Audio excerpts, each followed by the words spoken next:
Hey guys, today I'm going to teach you how to color, and more specifically how to pick the right colors for your drawings or your paintings, whether you're a digital or a traditional artist.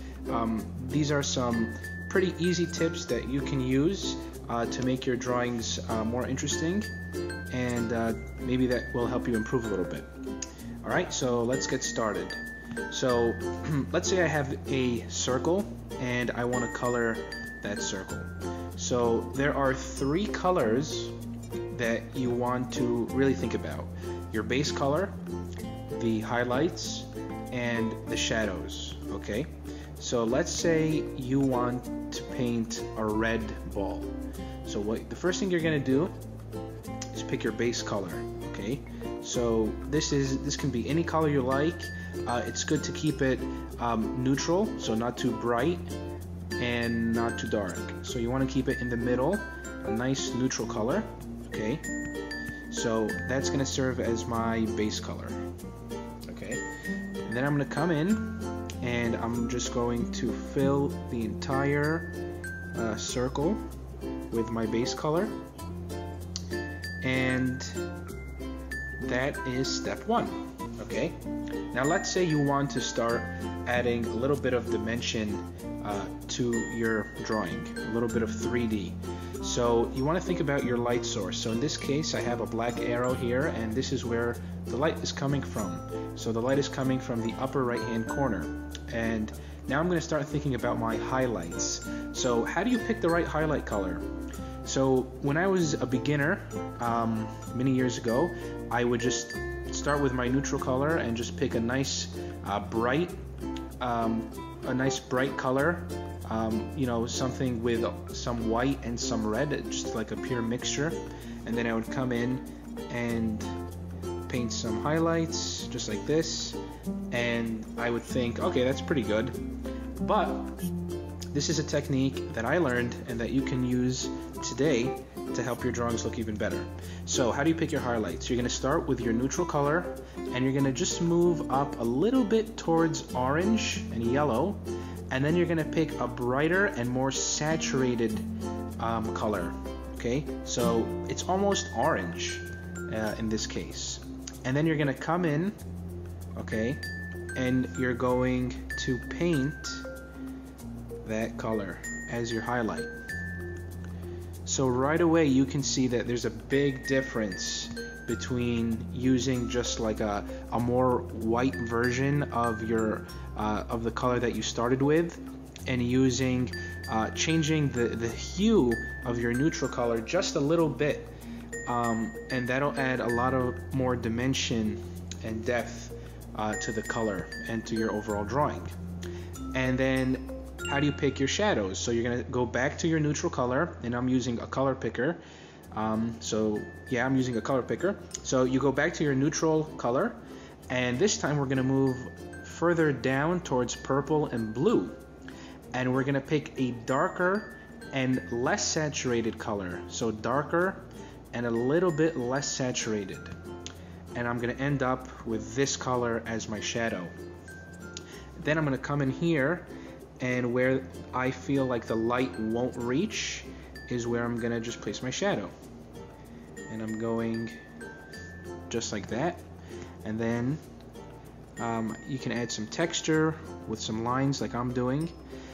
And basically at this point you have your three main colors, and you can use a color picker if you're a digital artist, and you can basically just come in here with very low opacity, and I'm using an airbrush, and just come in here and start to blend between your highlights, your shadows, and your neutral color.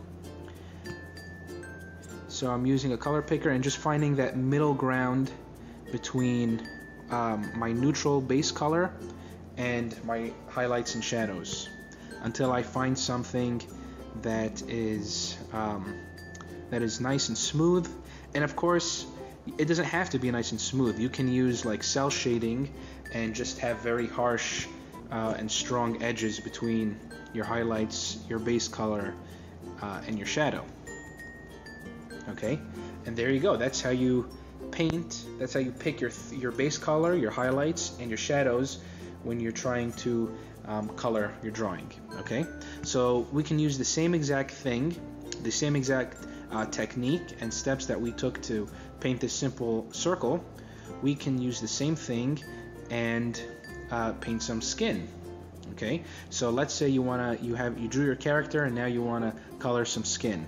So I'm gonna come in here and just pick a light skin color, and of course your character will look different than mine, and you know, skin colors can be darker or lighter. So this is really we're just going to use the principles that we learned, and you can apply them to any situation that you want.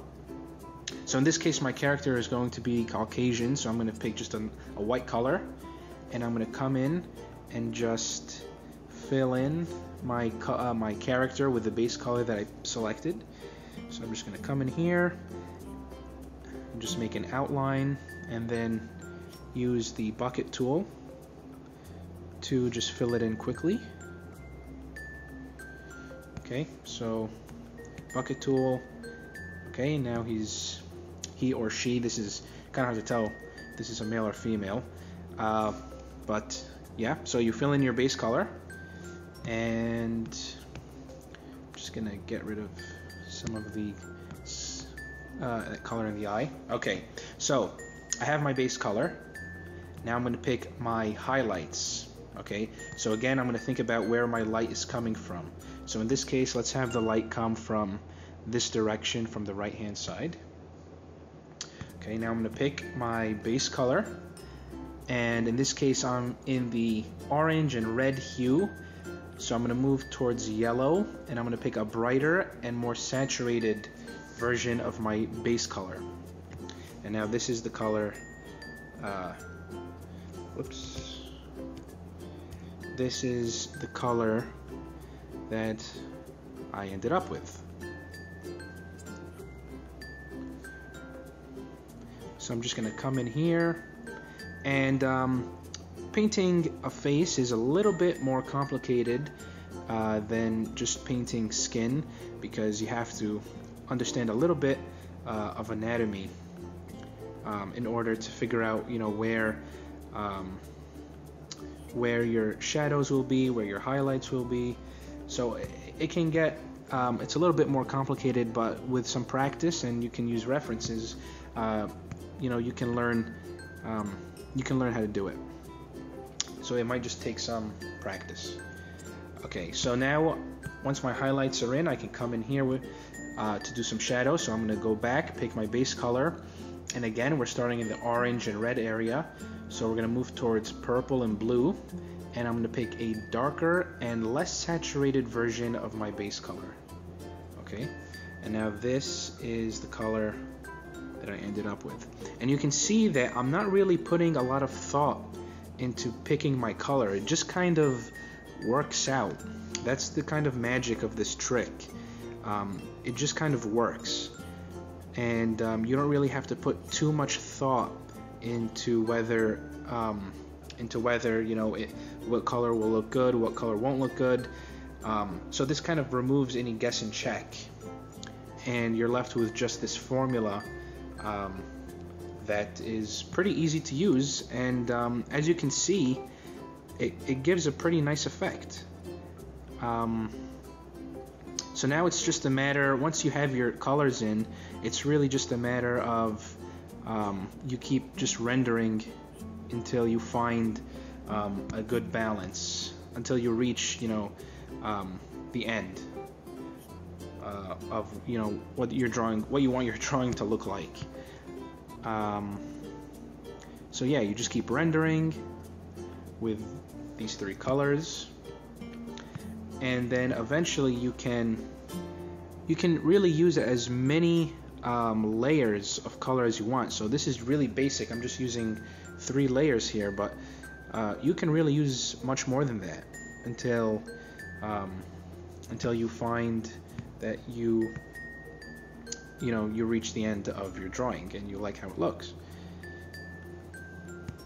And you can use an airbrush if you're doing digital art, and just come in here and get some smoother edges, just like that.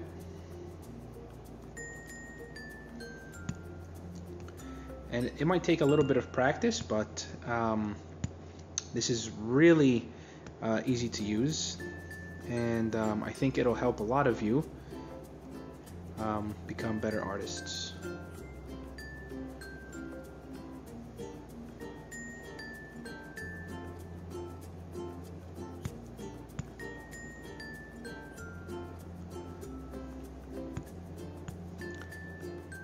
And again, painting the face is a little bit more complicated. That's why I'm spending some more time. But yeah, so let's say we want to add a greater, another level of highlight. So I just pick my highlight color, use the same formula, move more towards yellow, pick a brighter color and more saturated. And then you just come in here and you see right away, you can see that it just works. And I didn't really put too much thought into it. I just used the principles that we just learned. And you can use an airbrush or a blending tool and just kind of smooth in the color transition. And same thing with the shadows. Pick my shadow color. I'm starting in a red area, so I'm going to move more towards purple, and I'm going to pick a darker and less saturated color. And just come in here, and right away you see that it just works. And you know what? My character doesn't look flat. The colors look nice and vibrant. And it's just an easy formula that'll help you pick the right colors every single time.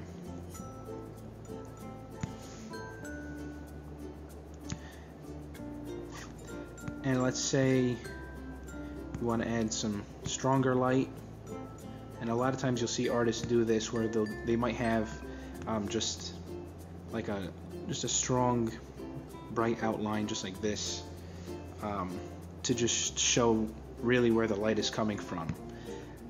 And you might see some artists use some interesting colors that have nothing to do. This time you can use any color really on the board, and you can just come in here and add some interesting backlighting just to make the character you know, look like he's in an environment. So in this case I'm using blue, a very vibrant, and if you're going to use this technique you want to pick a really strong and vibrant and saturated color. That's why the color I'm using is very you know, it stands out a lot. So that's some backlighting. Maybe my character is standing near some water, and that's why there's some blue reflecting off of his face. And then same thing, you can use the same technique again when you're coloring the eyes, but I'm not going to go through the whole thing again. I'm just going to quickly do it. So darker, less saturated, and then brighter and lighter. Okay, and there you guys go. That's how I color. That's how I pick my colors. And as you can see, it's just an easy formula that you can use. And I hope you guys learned something from this tutorial. And please tell me if you enjoyed it. If you learned something new, please leave a like. And let me know in the comments. I always read your comments. I appreciate every single one. And thank you for those who welcome for those who are new to the channel. And I hope you guys stick around and you know, enjoy the content. And thank you for those who have supported me for a long time. I very much appreciate it. And yeah, feel free to leave suggestions if you guys want to see more tips like this, more tutorials like this one. And thank you all so much for watching, and I'll see you all next time.